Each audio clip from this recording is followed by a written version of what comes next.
This video is for adult collectors. This is my last video on the DC Multiverse Frost King wave. And it's appropriate, the last figure I review is Frost King himself, after opening up all four of Frost King wave figures and putting Frost King together from his pieces inside each of them.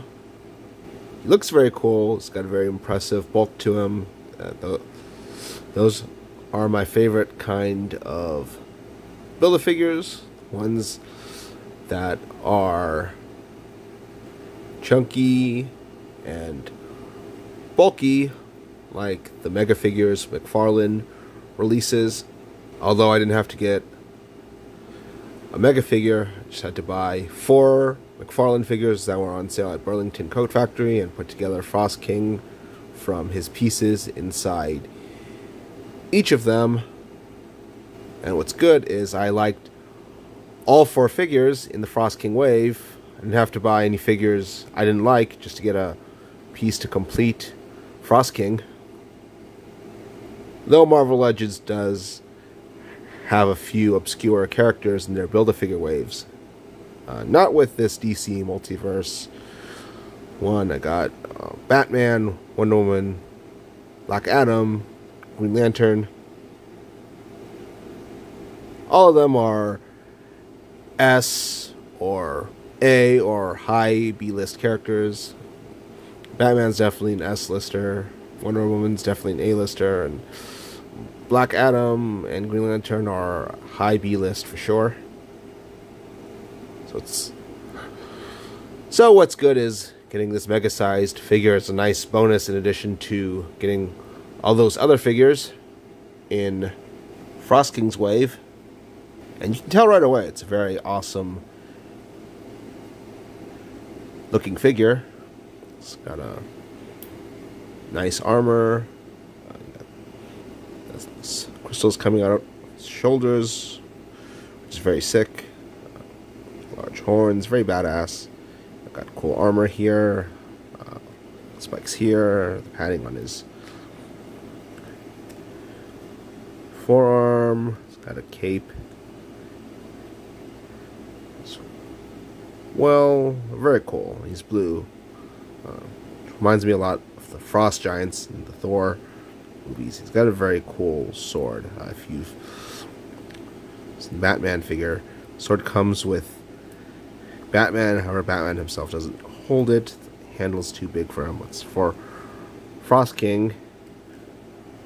As we can tell by looking at the back of each and every box in the Frost King wave. See a picture of Frost King holding the sword. Going more over how Frost King looks. Like look of his belt, creature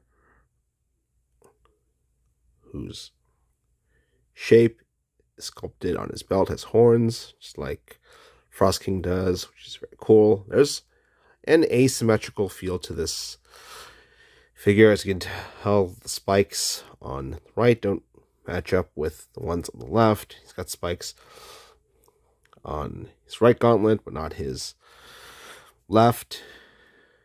Even on the boots here, there's some nice fur details here, which I like.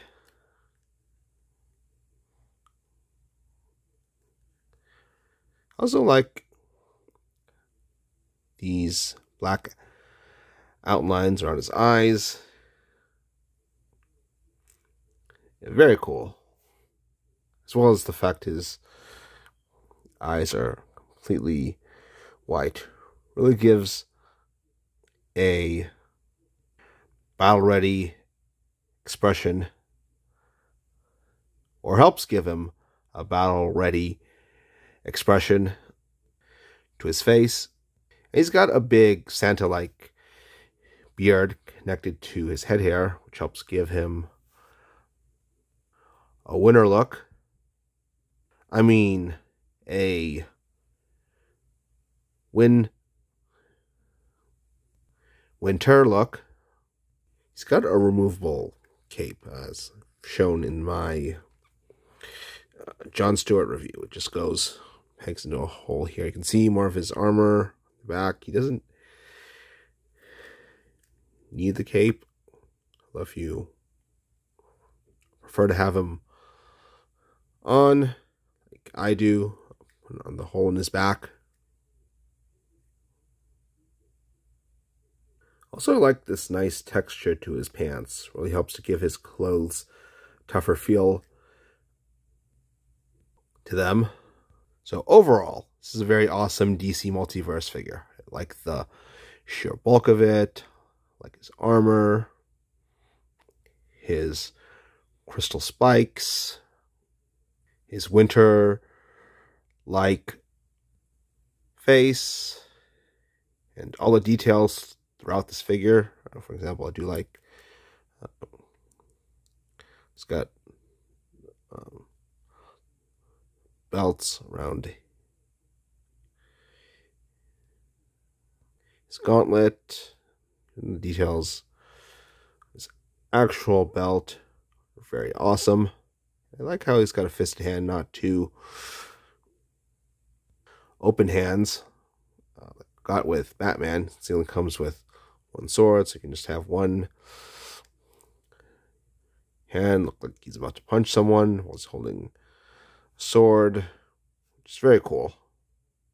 Once again, I'll say this is a very awesome DC Multiverse figure. Even if it's not a figure I'm familiar with. I haven't read that comic, Justice League Endless Winter. Now that I've gone over how awesome he looks, time for me to move on to the other part of this review, which is the articulation, which I'll go over right now. So head seems to be, so you've seen from my Jon Stewart review, the head is on an extended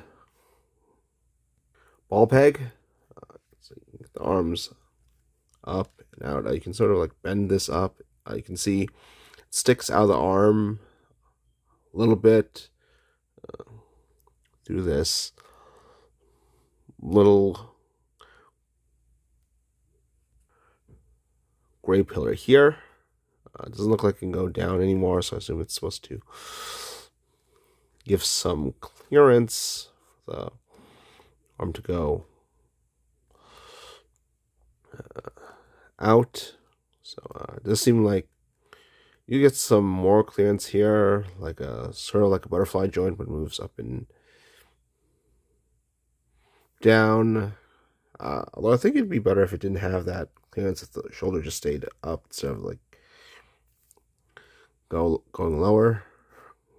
So it doesn't really, that's really a joint I'm used to playing with on Transformers. And it's not a joint I'm dying to want. You got no bicep swivel, although the elbows do bend. They do rotate just above the elbow joint. Well, there's this piece blocking it here, so it's not going to go all the way around. Rest isn't on a Revel Tech joint, just goes side to side. It can turn. Then doesn't seem like there's any ab crunch, probably to preserve the look of the armor, but waist does rotate around. He's got a big butt, so it doesn't look like his legs can go back very far. The skirt does hinder the leg movement. It's like it did on Wonder Woman. Knee can bend all the way, unlike the elbow. Then you got ankle tilt here. No side-to-side pivot, unfortunately. So all in all, it's a very awesome DC Multiverse figure. Looks awesome. Articulation is decent. Sword accessory looks very cool. I'm really glad I was able to find the whole Frost King wave at Burlington Coat Factory and put this build the figure together. I like how Frosking has the option to take off his cape if you want to make Frosking look like he's fighting more seriously. And once again, this is a very awesome DC Multiverse figure. I really like the sheer bulk of this guy, how his armor looks, crystal spikes over parts of the figure, his winter look, and all the details such as the belts around his gauntlets and waist, as well as his belt buckle. I hope you liked this review just as much as I liked this figure. And if you're new to my channel, please subscribe to me. That is it for my review. Bye.